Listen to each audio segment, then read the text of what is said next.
नमस्ते, मैं हूं शशि हरमुख और आप सबका इस चैनल पर स्वागत है। आज के इस वीडियो में हम कुंडलिनी के बारे में जानेंगे। कुंडलिनी शक्ति क्या होती है, ये मनुष्य के शरीर में कहाँ पर स्थित होती है, इसे जागृत कैसे किया जाता है, इन सब चीज़ों को हम आज शास्त्रों के माध्यम से जानेंगे और रेफरेंस के साथ में देखेंगे कि कुंडलिनी शक्ति के बारे में ऋषियों ने क्या कहा है।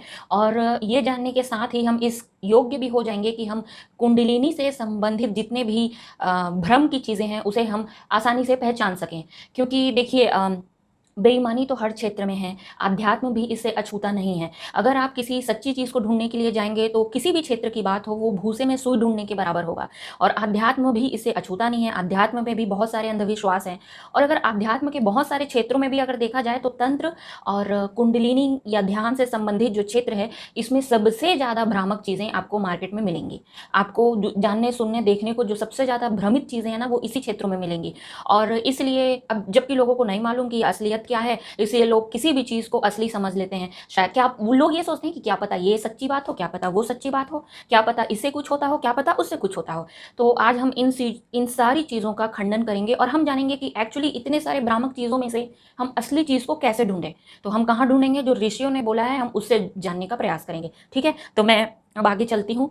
और हम जो बुक देखने वाले हैं, जिस बुक से सारा कुंडलिनी के बारे में जानने वाले हैं, उस बुक का नाम है शिव संहिता। ठीक है, ये बुक आपको इंटरनेट में पीडीएफ फॉर्म में आसानी से मिल जाएगी। आप सर्च करेंगे तो आपको मिल जाएगी। ठीक है, तो इसमें से मैं देखिए, ये इसका सिलेबस है, शिव संहिता का ये सिलेबस है। ये सिलेबस मैं आपको इसलिए दिखा रही हूँ क्योंकि इसके पीछे का भी पॉइंट है। आपको मैं कुछ बताना चाहती हूँ। आप देखिए, पहले प्रथम पटल में क्या लिखा हुआ है? लय प्रकरणम। इसका मतलब ये है कि इसमें पूरा तत्व ज्ञान की बात लिखी गई है। मैं आपको ये बताना चाहती हूँ कि जितने भी हमारे साधु संतों ने ब्रह्म ज्ञान का मार्ग खोजा, चाहे वो किसी भी मार्ग से चल के वहाँ तक पहुँचे हों, चाहे वो ध्यान हो, तंत्र हो, योग हो, भक्ति हो, सांख्य हो, एनीथिंग, एक्स वाई जेड, कोई भी मार्ग हो, जिन भी मार्गों से उन्होंने सफलता प्राप्त की ना, उन मार्गों को उन्होंने किताबों में लिख दिया ताकि मेरी आने वाली पीढ़ी को पता चलते रहे इस अमूल्य खजाने के बारे में। ठीक है, अब उन्होंने लिख तो दिया, लेकिन एक बात नोटिस करने वाली है कि सबका मार्ग अलग अलग था, लेकिन उन्होंने एक काम कॉमनली किया हुआ है, वो है तत्व ज्ञान का उपदेश। उन्होंने सभी ने अपनी किताबों में तत्व ज्ञान के बारे में बताया है। अब मुझे आप बताइए कि अगर मार्ग या विधि इतनी इंपॉर्टेंट होती तो वो तत्व ज्ञान को क्यों उसके बीच में डालते? क्यों? क्योंकि वो इंपॉर्टेंट है। लेकिन ज़्यादातर साधक ना तत्व ज्ञान को स्किप मार देते हैं। ऐसा बिल्कुल मत करिएगा, ये गलती भूल के मत करिएगा। ठीक है, तत्व ज्ञान बहुत इंपॉर्टेंट है। ये आपको बताता है कि आप साधना क्यों कर रहे हो, आपको क्या चाहिए, किस तरीके के अज्ञान में आप घिरे हुए हो, और कौन कौन सी चीज़ है जो आपको ज्ञान देगी, या ज्ञान क्या है, इसके बारे में जानने के लिए आपको तत्व ज्ञान को जानना जरूरी है। तो ये जो पहला चैप्टर है, प्रथम पटल, हर कोई। अच्छा, दूसरी बात मैंने क्या नोटिस की कि उन सारे ऋषि मुनियों ने ना, जिस भी साधना का मार्ग अपनाया हो, जो भी विषय में उन्होंने किताबें लिखी हो, उन सब ने पहले चैप्टर में तत्व ज्ञान बताया है। मतलब सबसे पहले आपको ज्ञान जानना जरूरी है। ठीक है, पहला चैप्टर होगा, कुछ कुछ क्षेत्र ज्ञान का, तत्व ज्ञान का उन्होंने लास्ट चैप्टर में भी दिया होगा, बीच में भी कहीं कहीं पे मिलेगा, लेकिन हाँ, पहले चैप्टर में तत्व ज्ञान तो जरूर मिलेगा। आप देखोगे महर्षि पतंजलि ने भी समाधि पाद में पहला जो है उसमें तत्व ज्ञान दिया है। शिव संहिता में भी पहला तत्व ज्ञान है, इसमें हम कुंडलिनी के बारे में जानेंगे। और जितने भी ध्यान के सभी क्षेत्र हैं उन सब में आपको तत्व ज्ञान मिलेगा। ठीक है, तो हम आगे चलते हैं। हम डायरेक्टली मैं बस इतना बताने के लिए आपको ये सिलेबस दिखा रही थी। और हम चलते हैं सीधा द्वितीय पटल, श्लोक नंबर 21 में। मैं संस्कृत वाला नहीं पढ़ूंगी, आप लोग पॉज करके संस्कृत का श्लोक पढ़ सकते हैं। मैं कम से कम समय में वीडियो बनाना चाहती हूँ, लेकिन इसमें इतनी सारी जानकारी है कि मुझे चिंता है कि वीडियो बहुत लंबा बन जाएगा, इसलिए मैं कुछ समय बचा रही हूँ। तो आप लोग पॉज करके श्लोक पढ़ लीजिएगा। ठीक है, मैं हिंदी वाला पढ़ रही हूँ। श्लोक नंबर 21 है, गुदा से 2 अंगुल ऊपर और मेढ़ू से 2 अंगुल नीचे मध्य में 4 अंगुल विस्तार आधार पद्म है। देखिए, गुदा मतलब जिस मनुष्य के शरीर में जहाँ पर से आप मल मूत्र त्याग करते हैं, एनस, मल त्याग करने का स्थान। ठीक है, तो उसको गुदा बोला जा रहा है यहाँ पे। उससे 2 अंगुल ऊपर, उसकी 2 अंगुल ऊंचाई और 4 अंगुल विस्तार, मतलब एरिया, उस एरिया को बोला जा रहा है कि वहां पर आधार पद्म है। ठीक है, उससे आगे बढ़ते हैं, श्लोक नंबर 22। उस आधार पद्म के कर्णिका में, उस आधार पद्म के डंडी में, अर्थात डंडी में त्रिकोण योनि है। यह योनि सब तंत्रों करके गोपित है, अर्थात इसमें प्रकाश करने की आज्ञा किसी शास्त्र में नहीं है। इसका अर्थ ये हुआ कि जितने भी आप कुंडलिनी योग से संबंधित, हठ योग से संबंधित पुस्तकों को पढ़ोगे, उन सब ने इस कुंडलिनी शक्ति को एक गोपनीय शक्ति कहा है, और इस ज्ञान को गोपनीय ज्ञान कहा है, और इसे किसी उत्तम या किसी योग्य साधक को ही इस ज्ञान को बांटने की अनुमति दी है, या फिर सजेशन दिया है। ठीक है, अब आगे आप देखिए इसमें क्या लिखा है, श्लोक नंबर 23। उसी स्थान में कुंडलिनी देवता 3.5 कुटिला अर्थात टेढ़ी जिसकी प्रभा है विद्युत के समान है, सुषुम्ना के मार्ग में स्थित है। देखिए सुषुम्ना नाड़ी क्या है, ये हम आने वाले वीडियोस में नाड़ियों के बारे में जब जानेंगे तब हम उसमें कवर करेंगे, लेकिन अभी हम सिर्फ कुंडलिनी के बारे में बात कर रहे हैं। तो अब हमको ये एरिया तो पता चल गया कि किस एरिया के बारे में बात हो रही है। मैं आपको एक बार इमेज से बता देती हूँ। ये मनुष्य शरीर का स्केलेटन है, ठीक है। इसमें आप देखिए जहाँ से आप मल त्याग करते हैं ये हो गया गुदा, है ना, कहाँ पे है अब आप देख लो। और उससे 2 अंगुल ऊपर और 4 अंगुल विस्तार, इसकी बात हो रही है। ये जो एरिया सर्कल के अंदर है, बटरफ्लाई जैसा जो शेप है, इसके बारे में बात हो रही है। इस एरिया में आधार पद्म है, इसी एरिया में सुषुम्ना नाड़ी का जो मार्ग है, उसी मार्ग में कुंडलिनी देवता का वास है, या देवी, किसी बुक में देवता बोला गया है, किसी बुक में देवी बोला गया है, उसका वास है, ऐसा इस श्लोक में कहा जा रहा है, ठीक है। अब हम आगे और विस्तार में इमेजेस को देखेंगे। इसमें आपका जो नामकरण है उसको ध्यान दीजिए। ये मनुष्य का जो रीढ़ का हड्डी है, जिसको आप मेरुदंड भी बोलते हो, इस रीढ़ की हड्डी का स्टार्टिंग सर्विकल से जहाँ पे हो रहा है, ये रेड एरिया, ठीक है। आपकी स्कल, ये पीछे का व्यू है और एक साइड का व्यू है। तो पीछे स्कल में देखिए सर्विकल से जहाँ से स्टार्ट हो रहा है और सबसे नीचे कॉक्सिक्स, जो एक पूंछ जैसा इतना छोटा सा भाग है, पूंछ जैसा जो निकला हुआ है, कॉक्सिक्स जिसको बोलते हैं, यहाँ तक इस मेरुदंड की लंबाई है, ठीक है। तो आप ये नामकरण याद रखिए, कॉक्सिक्स किसको बोला जा रहा है और सेक्रम किसको बोला जा रहा है। ये ग्रीन वाला जो भाग है इसको सेक्रम बोला जा रहा है। नामकरण याद रखिए क्योंकि आगे वीडियो में आपके काम आएगा। नामकरण याद रखिए, सेक्रम, ठीक है, और सबसे नीचे कॉक्सिक्स। तो कुंडलिनी का जो एरिया है ना, वो इसी सेक्रम और कॉक्सिक्स के बीच में ही है, ठीक है। अब हम आगे चलते हैं। श्लोक नंबर 23, उसी स्थान में कुंडलिनी देवता 3.5 कुटिला अर्थात टेढ़ी जिसकी प्रभा है विद्युत के समान है, सुषुम्ना के मार्ग में स्थित है। श्लोक नंबर 24, इसमें लिखा है सोई कुंडलिनी जगत के बहुत प्रकार से उत्साहपूर्वक रचना करने की रूप है और वाग देवी है। देखिए यहाँ पे ना कुंडलिनी को वाग देवी बोला गया है।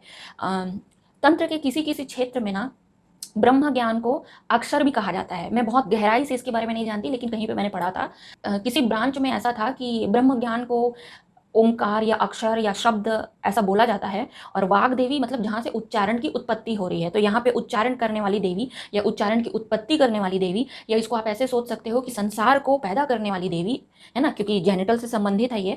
और मनुष्य में जो विभिन्न प्रकार के जो व्यवहार आते हैं उनको उत्पन्न करने वाली शक्ति इस एरिया को कहा गया है, इस कुंडलिनी देवी को कहा गया है, ठीक है। वाग देवी अर्थात उसी से वाक्य का उच्चारण होता है। इस कुंडलिनी देवी को देवता लोग नमस्कार करते हैं, ठीक है। रचना करने की रूप है का अर्थ भी यही हुआ कि यहाँ से संसार आपका पैदा हो रहा है, बार बार आपका ह्यूमन की उत्पत्ति होते जा रही है, ठीक है। सोई कुंडलिनी का मतलब ये होता है कि कुंडलिनी की शक्ति सोई हुई है, मतलब बेहोशी की हालत में है, उसको आसपास क्या हो रहा है इससे पता नहीं। ये एक रूपक की तरह प्रयोग किया गया है। इसका अर्थ ये है कि कोई मनुष्य अगर अपने जीवन में सिर्फ 3 उद्देश्यों की पूर्ति के लिए जी रहा है, वो 3 उद्देश्य क्या है कि भाई मुझे खाना खाना है, मुझे मलमूत्र त्याग करना है, खाना और पचाना एक ही हो गया, और मुझे संतान उत्पत्ति करनी है, और मुझे सेक्सुअल रिलेशनशिप बनाना है। ये 3, खाना पचाना, सेक्सुअल रिलेशनशिप और संतान उत्पत्ति, ये 3 उद्देश्य जिस मनुष्य के जीवन में है ना, वो सबसे निम्न कोटि का जीवन जीता है वो मनुष्य, जिसके जीवन में इसके अलावा कुछ नहीं है। आप नौकरी चाकरी कर रहे हो, जितना मारा मारी कर रहे हो अपने जीवन में, वो सिर्फ इन 3 मुख्य कारणों से कर रहे हो, तो आप बहुत ही निम्न कोटि का जीवन जी रहे हो, चाहे आप कितना ही पैसा क्यों ना कमाते हो। इसका कोई संबंध आपके जीवन के स्तर से नहीं है, पैसों का संबंध आपके जीवन के स्तर से नहीं है, ठीक है। इसका कारण ये है, ये निम्न स्तर का जीवन इसलिए है क्योंकि इतना घटिया जीवन जीने के लिए आपको मनुष्य होने की भी आवश्यकता नहीं है। ऐसा जीवन तो पशु भी जीते हैं, पशु भी खाते हैं, पचाते हैं, संतान उत्पत्ति करते हैं और सेक्सुअल रिलेशन बनाते हैं। जब उनका सीजन आता है, हीट का सीजन आता है, तब वो सेक्सुअली एक्टिव होते हैं। पर मनुष्य हर सेकंड हर पल इसके बारे में सोचते रहता है, वो तो भोग करना ही जानता है, उसके अलावा तो कुछ नहीं जानता, ठीक है। तो आपको तो मनुष्य होने की भी आवश्यकता नहीं है, रिक्वायरमेंट ही नहीं है इतना घटिया जीवन जीने के लिए।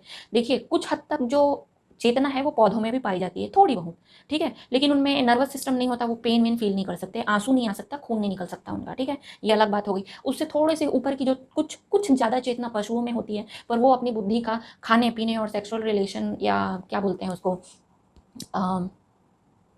मलमूत्र त्याग करने के लिए, इसके अलावा तो और कोई काम नहीं कर सकते ना, हम अपनी बुद्धि का कोई ज़्यादा प्रयोग नहीं करते। उनमें चेतना थोड़े कम स्तर की होती है। अब उससे ज़्यादा ऊंचे स्तर की चेतना मनुष्यों में होती है।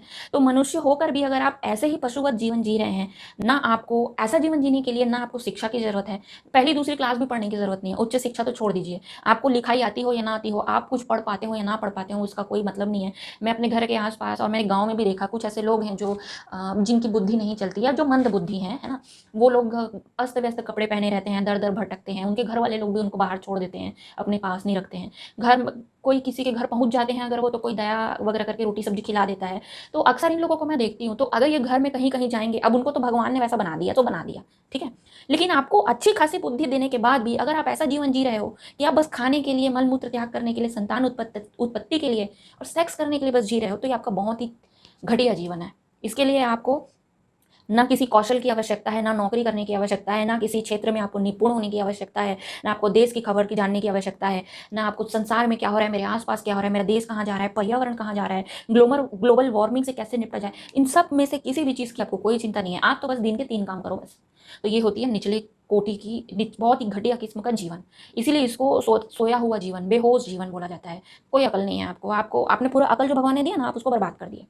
अगर भगवान ने मंद बुद्धि आपको जीवन में भेज दिया, इस संसार में भेज दिया, तो बात अलग है, उनकी तो मजबूरी हो गई बेचारों की। लेकिन आपको तो अच्छे से अक्ल दिया है ना, और आप उसका उपयोग ही नहीं करते हो, तो फिर आपका मतलब ही क्या हुआ मनुष्य होने का। इसलिए यहाँ पे बोला जाता है कि कुंडलिनी, सोई कुंडलिनी के साथ मनुष्य जो है ना, वो एकदम बेहोश का जीवन जीता है, उसको कुंडलिनी जागृत करनी ही चाहिए। यहाँ पे इसका अर्थ ये है। नेक्स्ट हम देखते हैं, गुदा और मेढ़ू के मध्य में जो योनि है। देखिए, योनि शब्द ना स्त्री के जननांगों के अलावा भी बहुत सारी चीज़ों के लिए उपयोग होता है। जैसे योनि का शब्द होता है जैसे बर्थ के लिए बोलने के लिए, जैसे मनुष्य योनि, पशु योनि, वनस्पति योनि, है ना, इस तरीके का बोलने के लिए उपयोग होता है। या फिर योनि आप किसी चीज़ का पहचान बताने के लिए, किसी चीज़ का सिंबलाइज करने के लिए, सिंबल बताने के लिए भी उपयोग होता है। और यहाँ पे योनि शब्द का उपयोग एरिया बताने के लिए हुआ है, क्योंकि यहाँ पे पुरुष और महिला दोनों के बारे में बात हो रही है। जिस बोन स्ट्रक्चर को हम देख रहे हैं ना, कॉक्सिक्स एंड सेक्रम, वो पुरुष और महिला दोनों में होता है। तो यहाँ पे आप योनि का अर्थ स्त्री के जननांगों से मत लीजिएगा, ठीक है। नेक्स्ट आगे चलते हैं। उसी स्थान में देखिए क्या है, वह पश्चिमाभिमुखी है, अर्थात पीछे को मुख है।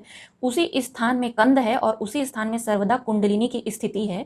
यह कुंडलिनी सकल नाड़ी को घेर के 3.5 फेरा कुटिल आकृति से अपने मुख में पुच्छ को लेकर सुषुम्ना के विविर में स्थित है। देखिए, विविर मतलब होता है गुफा, ठीक है। और ये कंद, किस कंद की बात हो रही है, किस गुफा की बात हो रही है। विविर का मतलब होता है गुफा या कोई ऐसा चीज, खोखला सा, जैसे पाइप जैसा कोई छेद वाला एरिया, ठीक है। ये 3.5 फेरा और ये सर्प से क्यों इसकी तुलना की गई है, ये सब चीज़ हम आगे देखेंगे। आगे चलते हैं। यह कुंडलिनी सर्प के समान निद्रता अपनी प्रभा से प्रकाशमान है और सर्प के सदृश संधि में स्थित है और वाग देवी है, मतलब वाक्य का उच्चारण करने वाली देवी है। अर्थात कुंडलिनी से ही लिखा ही है, वाक्य का उच्चारण होता है। और बीज संज्ञक है, अर्थात संसार की बीज है। देखिए, मैंने बताया था ना, संसार की उत्पत्ति का कारण यहाँ से होता है। यहीं से मनुष्य को, जब वो पशु से थोड़ा ऊपर वाली चेतना में पहुंचते हैं, तो यहीं से मनुष्य को सत्व, रज और तम गुणों की प्राप्ति होती है। अलग अलग रेशियो प्रपोर्शन में होता है सबके अंदर ये तीनों गुण, है ना। आगे चलते हैं। श्लोक नंबर 82, ये 5वें चैप्टर का श्लोक है। यह कुंडलिनी देवी ईश्वर की शक्ति में तप्त स्वर्ण के समान निर्मल तेज प्रभा है और सत्व, रज, तम यह तीनों गुणों की माता है, ठीक है। नेक्स्ट देखिए, अब यहाँ पे ये बहुत इंपॉर्टेंट, अभी तक तो पढ़ रहे थे जो आप लोगों ने बहुत बार सुना ही होगा, कहीं ना कहीं किसी वीडियो में किसी के मुंह से सुना ही होगा। अब यहाँ से आप देखिए, जो आप नहीं सुने हो कुंडलिनी के बारे में, जो आप नहीं जानते हो, वो जानिए, ठीक है। इसको अगर आप जान गए ना, तो आप कुंडलिनी से संबंधित किसी भी भ्रामक प्रचार में या वीडियो में आप नहीं फंसेंगे। तो यहाँ पे देखिए, द्वितीय चैप्टर का जो पहला और दूसरा चैप्टर है, श्लोक है, उसमें क्या लिखा हुआ है। प्राणी के इस शरीर में स्वप्त द्वीप सहित सुमेरु हैं। देखिए, संसार में 7 महाद्वीप हैं, और यहाँ पे इस श्लोक में बोला जा रहा है कि जैसे संसार है, जैसे ब्रह्मांड है, बिल्कुल उसी तरीके से हमारा शरीर है। यहाँ पे संसार की संज्ञा दी गई है, ब्रह्मांड की संज्ञा दी गई है शरीर को, ठीक है।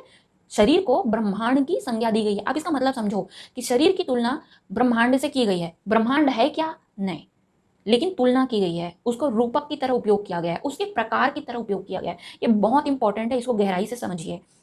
प्राणी के शरीर में सप्त द्वीप सहित सुमेरु है। 7 महाद्वीप है यहाँ इस शरीर में, प्राणी के शरीर में। और सुमेरु मतलब पर्वत भी है यहाँ पर। ये बात हो रही है, ये एक तरीके से प्रतीक की तरह बताया जा रहा है, ये कल्पना की जा रही है लोगों को आसानी से समझाने के लिए। और नदी, समुद्र आदि पर्वत और क्षेत्रपाल, ऋषि मुनि, सब नक्षत्र, ग्रह, पुण्य तीर्थ और पीठ, देवता आदि सब इसी शरीर में वर्तमान है। देखिए, क्या समुद्र है इस शरीर में? नहीं, लेकिन संज्ञा दी गई है। पर्वत नहीं, पर संज्ञा दी गई है। चंद्र और सूरज नहीं है, पर संज्ञा दी गई है, क्योंकि चंद्र और सूरज का जो कार्य है, उसी प्रकार का कार्य भी इस शरीर में होता है, पर चंद्र और सूरज नहीं करते, कुछ और तरीके से ये कार्य होता है, ये हम आगे देखेंगे। लेकिन ज्यादातर लोग इस चीज को, ये जो संज्ञात्मक चीज जो बात की जा रही है, इसको लिटरल शब्दशः ले लेते हैं, ये बहुत गलत करते हैं, इसीलिए कुंडलिनी के भ्रम में फंस जाते हैं। अभी हम धीरे धीरे आगे और देखते जाते हैं कि कैसे इसे क्लियर करना है। तात्पर्य यह है कि मनुष्य तीर्थों में स्थान दर्शन के हेतु भटकता फिरता है, परंतु इस शरीरस्थ तीर्थ और देवता को नहीं जानता, न ही मन को शुद्ध करके उसे जानने में प्रयास करता है। देखिए क्या लिखा है, मन को शुद्ध करके, मन को शुद्ध करके ही इसे जाना जा सकता है। इसके श्लोक में भी देखिए, नेक्स्ट श्लोक नंबर 3, सृष्टि के स्थित संहार के कर्ता चंद्रमा और सूर्य इस शरीर में भ्रमण करते हैं और आकाश, वायु, अग्नि, जल, पृथ्वी अर्थात पांचों तत्व सर्वदा शरीर में वर्तमान रहते हैं। देखिए ये सब तत्व के जो कार्य है ना, वो कार्य इस शरीर में होते हैं, ये तत्व हैं। एक्चुअल में पृथ्वी, जल और वायु और आकाश एक्चुअल में आकाश नहीं है, ठीक है, एक्चुअल में समुद्र नहीं है, एक्चुअल में सूर्य और चंद्रमा नहीं है, ये उनके तत्व है, उनकी कार्यशैली है जो शरीर में कार्यशैली की तरह ही काम आती है। उनका जो कार्य है वो इस शरीर में होता है, आप ये सब समझिए। पांचों तत्व सर्वदा शरीर में वर्तमान रहते हैं, तात्पर्य यह है कि इसी शरीर में है, परंतु बिना गुरु की कृपा के देख नहीं पड़ते। नेक्स्ट श्लोक है, जो त्रिलोक में चराचर वस्तु है वो सब इसी शरीर में मेरु के आश्रय होकर सर्वत्र अपने अपने व्यवहार को वर्तते हैं। देखिए एकदम इंपॉर्टेंट बात क्या लिखा है, जो त्रिलोक में चराचर वस्तु है सो सब इसी शरीर में मेरु के आश्रय होके, जो आपका मेरुदंड है, रीढ़ की हड्डी है, ये आपका बेस लाइन है, ये आपका बेस है, इसी में आश्रय होके पूरे शरीर में फैलकर अपने अपने व्यवहार को वर्तते हैं, ठीक है। मतलब सारे शरीर का संचालन आपके मेरुदंड से होता है, स्पाइनल कॉर्ड से होता है, ठीक है। जो यह सब जानता है वह योगी है। नेक्स्ट, यह शरीर ब्रह्मांड संज्ञक है, इसमें बहुत स्थान है, बहुत सारे स्थान है, हमने मेन स्थान कह दिए हैं। ये शास्त्र जाने जाते हैं, बहुत प्रकार के स्थान और नाम उन स्थानों के, मतलब और भी बहुत सारे चक्र और भी बहुत सारी विभिन्न प्रकार की नाड़ियां होती हैं, लेकिन यहाँ पे सिर्फ मुख्य के बारे में बताया गया है, ठीक है। नेक्स्ट, इसी तरह शरीर कल्पित है। देखिए क्या क्या यहाँ पे वर्ड यूज हो रहा है, इसी प्रकार से शरीर कल्पित है और जीव पूर्व वासना रूपी बेड़ी में फंसकर माला की तरह घूमा करता है। देखिए शरीर को इसी प्रकार से कल्पना की गई है, शरीर की कल्पना की गई है। तो क्या कुंडलिनी भी कल्पना है? नहीं, कुंडलिनी शक्ति कल्पना नहीं है, बस इसका जो प्रतीकात्मक अर्थ लिया गया है उसको आप प्रतीकात्मक अर्थ की तरह ही देखिए, उसको लिटरल मत लेना। बहुत सारे लोग लिटरल लेते हैं, जैसे मेरा वहाँ पे चक्र घूम रहा था, मैंने देखा, मेरी मेरी रीढ़ की हड्डी में कुछ रेंगते हुए महसूस हुआ, मुझे पता चला। आपके रीढ़ की हड्डी में जब सांप है ही नहीं तो कुछ रेंगते हुए कैसे महसूस कर लोगे आप? आपको अगर रेंगते हुए महसूस हो भी रहा है तो आपका न्यूरॉन संबंधी प्रॉब्लम है, आप न्यूरोलॉजिस्ट के पास जाइए, ये आपका मेडिकल प्रॉब्लम है। लेकिन अगर आप बोलोगे ये कुंडलिनी से संबंधित है तो कोरी बकवास है, फालतू का भ्रम है, जो व्यक्ति बोल रहा है उसको खुद को नहीं पता, या तो वो झूठ बोल रहा है या तो वो इस इंप्रेशन में है कि हाँ यही सब बात सत्य बात है, तो ये पूरी तरीके से बकवास है। अगर आप फील कर ही पाते ना, अगर आपको फील करना ही होता ना, तो मेरुदंड में जो आपका main communication channel spinal cord के माध्यम से जो होता है, ठीक है, आप उसमें जो इन्फॉर्मेशन पूरे शरीर में बट रही है, न्यूरॉन्स के माध्यम से, वेन्स के माध्यम से, नाड़ियों के माध्यम से, आप उसको भी महसूस कर पाते। लेकिन जो चीज़ एक्चुअल में हो रही है वो तो आप महसूस नहीं कर पाते, और जो नहीं हो रही है, जो है ही नहीं, उसको आप महसूस कर लेते हो। जब आप शरीर की चीर फाड़ करोगे ना, तो आपको ना तो कोई सांप मिलेगा, ना कोई चक्र मिलेगा, ना कोई आपको गुच्छा मिलेगा, पद्म मिलेगा, ना ही आपको कोई रंग दिखाई देगा, ना ही आपको इड़ा, पिंगला और सुषुम्ना नाड़ियाँ मिलेंगी, कुछ भी नहीं मिलने वाला। आपको क्या क्या मिलेगा? स्पाइनल कॉर्ड मिलेगा, मेरुदंड मिलेगा, आपको जो पैरासिम्पथेटिक एंड सिंपथेटिक जो नर्वस सिस्टम है, सेंट्रल नर्वस सिस्टम है, ये सब देखने को मिलेगा आपको। पूरी तरीके से पेरिफेरल नर्वस सिस्टम मिलेंगे, न्यूरॉन्स मिलेंगे देखने के लिए, ठीक है, और ब्रेन स्ट्रक्चर देखने को मिलेगा। बाकी जो भी चीज़ यहाँ पे है वो नहीं मिलेगी, वो प्रतीकात्मक है। आप प्रतीक को समझो। जब आप प्रतीक को नहीं समझते ना, तो बहुत सारे रंगीन और बेफिजूल के, बेतुके, बेहुदे कहानियों में आप फंस के रह जाते हो और खुद भी इच्छा करते हो कि मेरे साथ भी ये कहानियां घटे, ठीक है। अब आगे चलते हैं।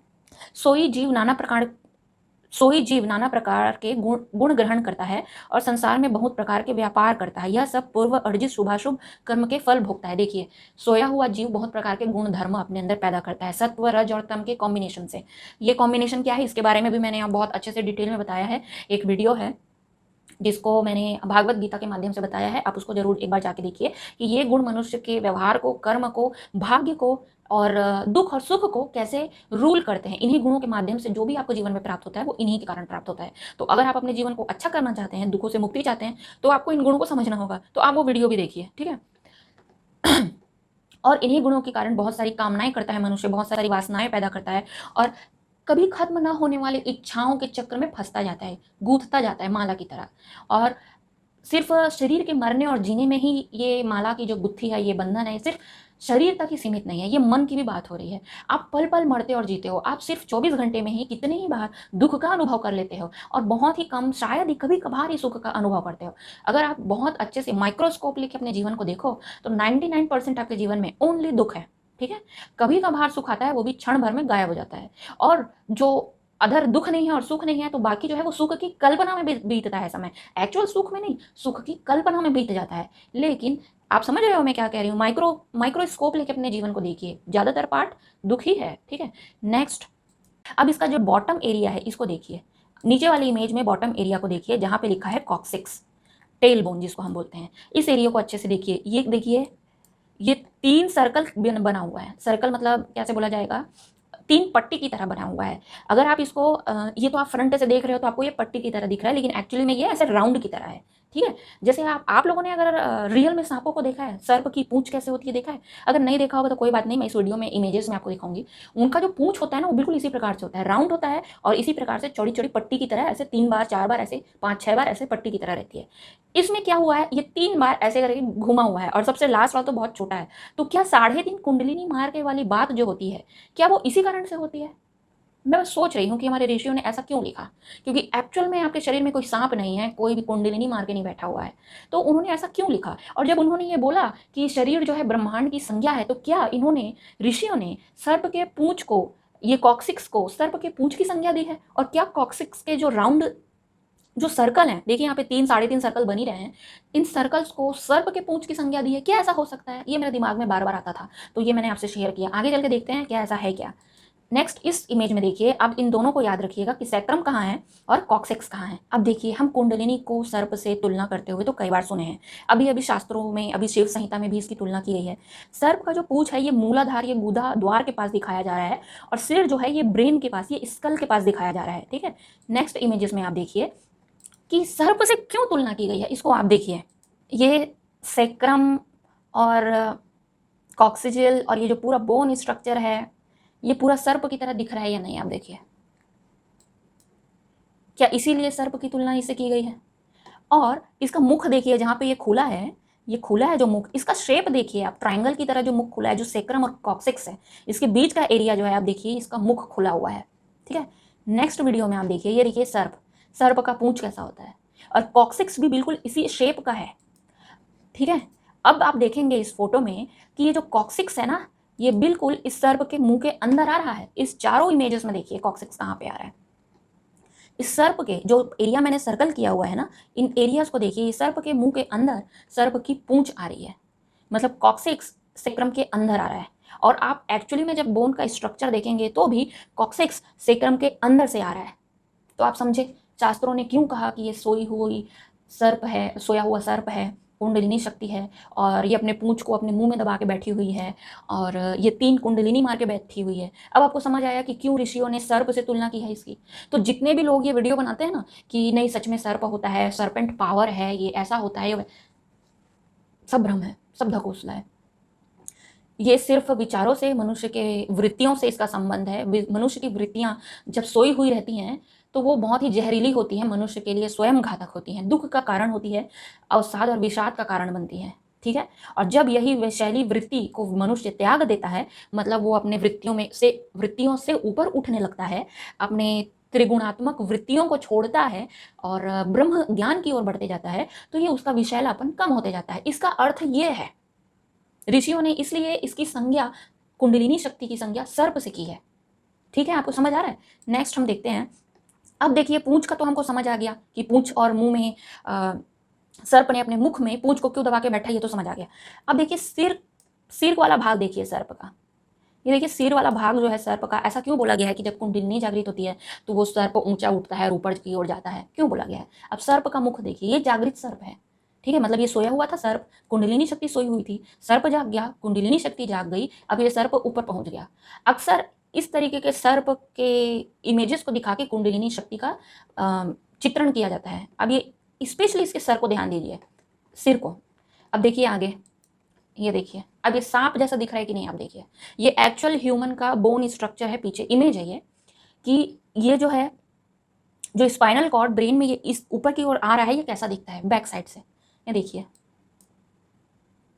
नर्वस सिस्टम ऊपर जा रहा है, ये कहाँ तक पहुँच रहा है, कैसे पहुँचा, सेरिब्रम के बारे में दिखा रहा है, मेडुला ऑब्लंगेटा बोलते हैं शायद मेरे ख्याल से ये वाले एरिया को, है ना। आप नामकरण पढ़ सकते हैं, वैसे नामकरण पढ़ने की यहाँ पे बहुत ज़्यादा आवश्यकता नहीं है। यहाँ पे मैं इमेजेस से आपको बताना चाहती हूँ कि क्यों ऐसे संज्ञा का उपयोग किया गया हमारे ऋषियों के द्वारा।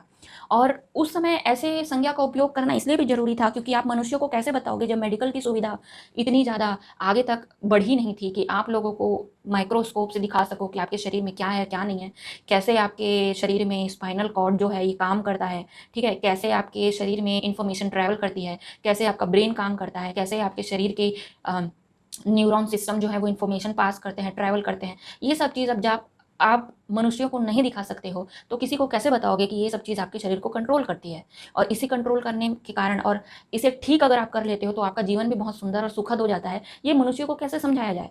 तो मनुष्यों को तो सिर्फ बोन को दिखाया जा सकता था, अंदर में क्या काम हो रही है, क्या काम चल रहा है, इसे तो नहीं दिखाया जा सकता था। जो फ्लूइड हैं वो क्या काम करते हैं इसे बहुत गहराई से नहीं समझाया जा सकता था। इसलिए बोन स्ट्रक्चर को दिखाकर ये संज्ञा पैदा की गई कि ये आपका सर्प है, इसकी ये पूंछ है, इसका ये सिर है, ये नीचे रहता है तो सोया हुआ रहता है और जागता है तो आपको शक्ति प्राप्त हो जाती है। कितना सिंपल लैंग्वेज था जो लोगों को समझाने के लिए इन्वेंट किया गया था। लेकिन लोग ज्ञान की बातें छोड़ देते हैं और सिर्फ चमत्कारी चमत्कारी बातों को भोग करना जानते हैं, इसलिए वो एक्चुअल मीनिंग को भुला देते हैं या उस तक पहुंच ही नहीं पाते हैं। अब आगे देखिए, कुंडलिनी के जो सारे बुक जिन्होंने लिखे हैं, जिन्होंने भी ऋषियों ने ये शास्त्र लिखे हैं, उन्होंने ज्ञान के बारे में बात की है। उन्होंने बात की है कि कैसे आपकी वृत्तियां आपको जकड़ के रखती हैं, आपको उन वृत्तियों से पार पाना है। बिना वृत्तियों के पार पाए आपकी कोई चक्र जागृत नहीं होगी, आपकी कोई मनोकामना पूरी नहीं होगी सिद्धियों वाली, आपका कोई वरदान पूरा नहीं होगा, आपका कोई कुंडलिनी जागृत नहीं होगा। ठीक है, जितने लोग बहुत सारे वीडियो बनाते हैं ना कि हमें ये सिद्धि मिली, वो सिद्धि मिली, या हमारा ये थर्ड आई ओपन हो गया, यहाँ वाइब्रेट हुआ, वहाँ वाइब्रेट हुआ, ये सब ढकोसला है, ये सब फालतू है। सिद्धियां हैं, सत्य बात है, लेकिन सिद्धियां सब कुछ नहीं है। सिद्धियों के आगे जाके भी आपको कहीं पहुंचना है। सिद्धियों की प्राप्ति से आपकी वृत्तियां नहीं खत्म होती, सिद्धियों की प्राप्ति से आपके दुख खत्म नहीं होते, आपकी जो वासनाएं हैं, महत्वाकांक्षाएं हैं, वो खत्म नहीं होती। सिद्धियों के ऊपर मैंने अपने चैनल में अपने अनुभवों के ऊपर वीडियोस बनाए हैं। मैंने दिव्य दृष्टि, दिव्य श्रवण, सूक्ष्म शरीर का भ्रमण, इन सब चीज़ों के बारे में, सिद्धियों के बारे में, दिव्य स्पर्श की सिद्धि के बारे में, इन सब चीज़ों के बारे में बताया है। पर सभी वीडियो में मैंने ये बताया है कि ये ध्यान का मुख्य लक्ष्य नहीं है, इससे ऊपर आपको आगे जाना है। क्योंकि आपका सांसारिक जीवन और आध्यात्मिक जीवन एक जैसा हो जाता है अगर आप सिद्धियों के पीछे भी जाते हो तो। आप संसार में रंगीन अनुभव करना चाहते थे, रंगीन अनुभव लेना चाहते थे, लग्जरी अनुभव लेना चाहते थे, और आप अध्यात्म में भी रंगीन और लग्जरी अनुभव ही लेना चाहते हो, बस उसी को महत्व देते हो। संसार में भी आप ऐशो आराम और ऐश्वर्य को महत्व देते थे, और अध्यात्म में भी आप ऐश्वर्य को ही महत्व दे रहे हो। पर ऐश्वर्य आपको दुख देता है। अगर आप ऐश्वर्य को महत्व देते हो तो आपको दुख से प्रॉब्लम नहीं होनी चाहिए। आप दुखी होते हो तो भगवान को कोसना बंद कर दो फिर। और आप इस चीज़ का जिम्मेदारी उठाइए कि चूंकि मैंने इच्छाएं की थी तो इच्छाओं के साथ में दुख बंध के आएंगे ही आएंगे, तो सब कुछ तो मेरा खुद का कर्म है, ये बात आप स्वीकार कीजिए। फिर ना आप परिस्थिति को दोष दीजिए, ना आप भगवान को दोष दीजिए, ना आप भाग्य को दोष दीजिए, नहीं किसी को दोष मत दीजिए, आप अपने मन की इच्छा को दोष दीजिए, क्योंकि वहीं से सबका जन्म होता है और वहीं से दुख आता है। ठीक है, आगे देखिए, ज्ञान की बात तो यही है। सभी सभी शास्त्रों में तत्व ज्ञान के बारे में जो लिखा गया है वो यही लिखा गया है। और सभी ऋषि ये बोल रहे हैं कि आप अगर पुण्य कर्म भी करते हैं और अगर स्वर्ग में भी चले जाते हैं तो कुछ समय के लिए स्वर्ग में रहेंगे, वहाँ पे भी आप स्वर्ग का भोग करेंगे। और अगर स्वर्ग में भी नहीं जाते हैं और अगर संसार में भी रहते हैं और अगर आपने कुछ अच्छे काम कर लिए, आपका लाइफ बहुत अच्छा हो गया, आपको बहुत सारी संपत्ति और साधन प्राप्त हो गए, तो कुछ समय तक आप उसका भोग भोगोगे, सुख में रहोगे। लेकिन वो समय जैसे ही खत्म होगा, चाहे वो संसार के भोग का हो चाहे वो स्वर्ग के भोग का हो, जैसे ही वो खत्म होता है आप वापस से अपनी पुरानी परिस्थिति में आ जाते हैं। स्वर्ग से मनुष्य योनि में आ जाओगे, जन्म ले लोगे, और मनुष्य अगर हो तो फिर आप वापस से अपने पीड़ाओं के चंगुल में फिर से फंस जाओगे।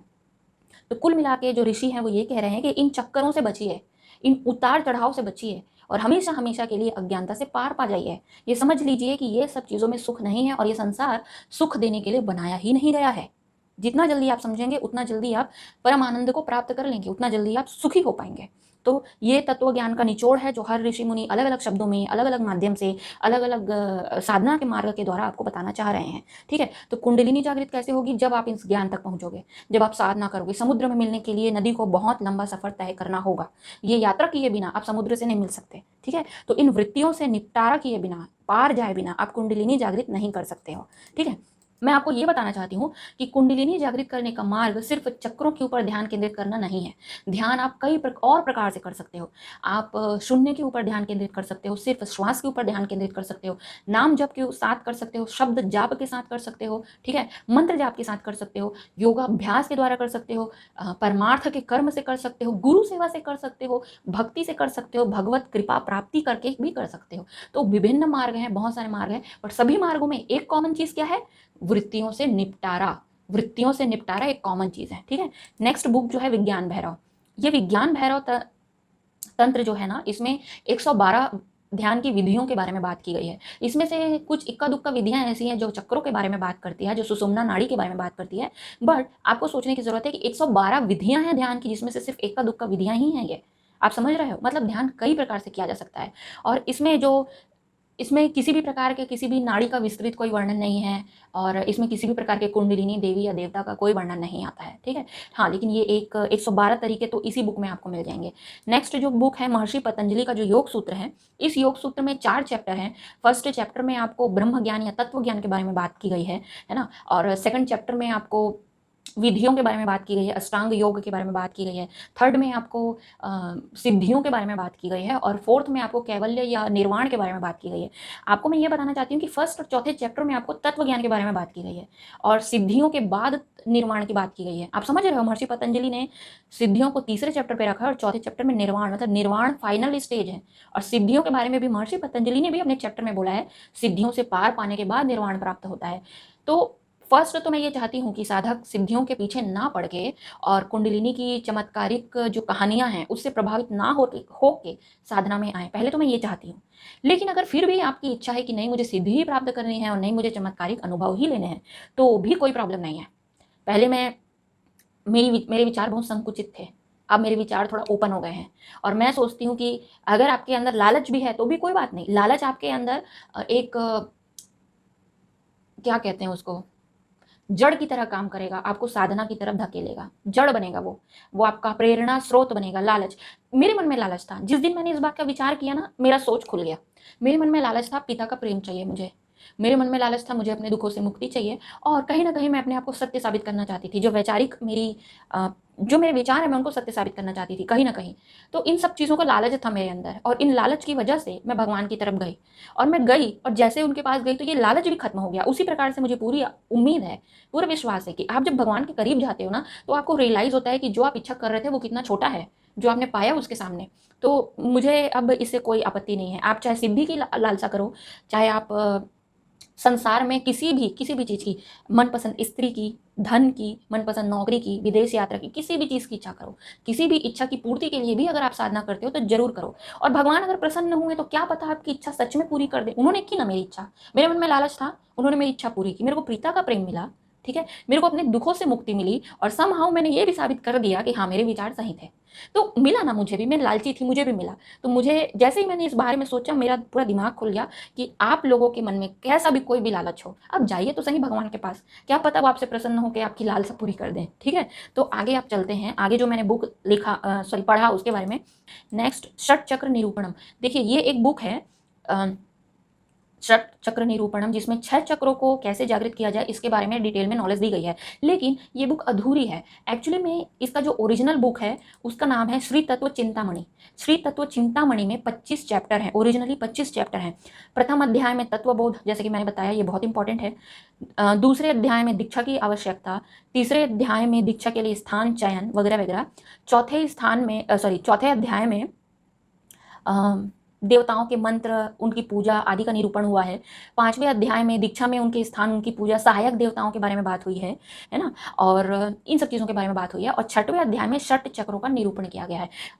श्री तत्व चिंतामणि में 25 अध्याय हैं, जिसमें 6वें अध्याय में षट चक्र निरूपणम की बात की गई है। अब इस 6वें चैप्टर को ही उठा के एक अलग से बुक बना दिया गया है, जिसका नाम है षट चक्र निरूपणम। अब ये बात मुझे बहुत बुरी लगती है।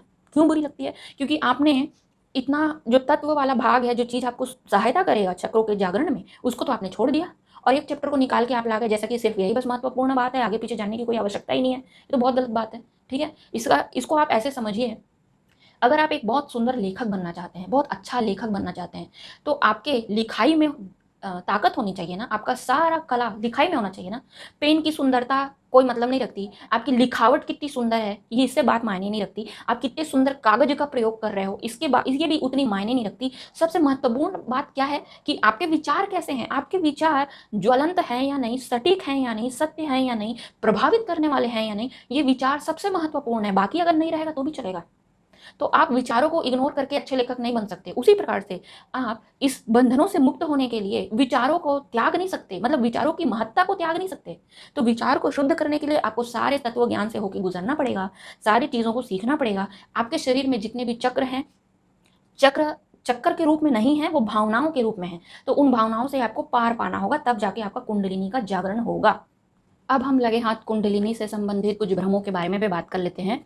कुंडलिनी शक्ति क्या चमत्कारिक शक्ति है? नहीं, ये चमत्कारिक शक्ति नहीं है। कुंडलिनी शक्ति का संबंध आपकी चेतना से है, आपके शरीर से नहीं है। और इस वीडियो में स्टार्टिंग में मैंने बताया कि सोई कुंडलिनी का क्या अर्थ होता है, जागृत कुंडलिनी का क्या अर्थ होता है। सोई कुंडलिनी का मतलब या कुंडलिनी शक्ति का सोने का मतलब ये है कि आपकी चेतना निम्न स्तर पे है, और जागने का मतलब है कि चेतना आपके उच्च स्तर पर पहुंच चुकी है, जितना आप जा सकते हैं। ठीक है।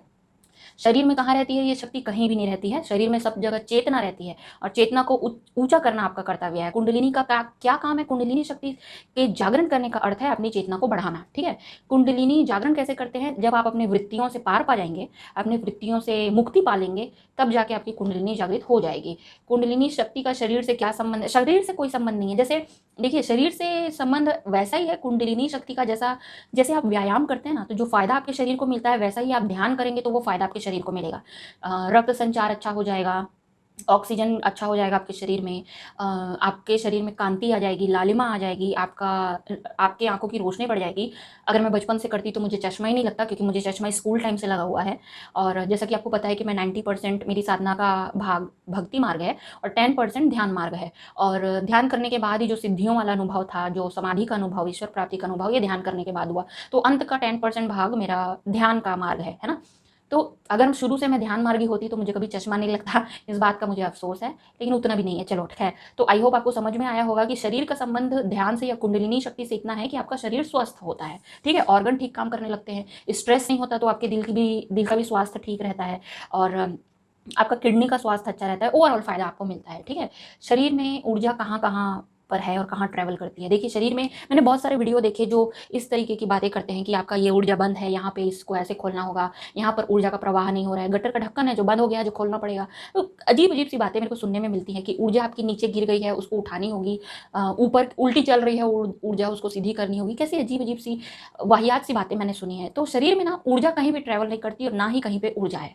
शरीर पे इंफॉर्मेशन ट्रैवल करता है।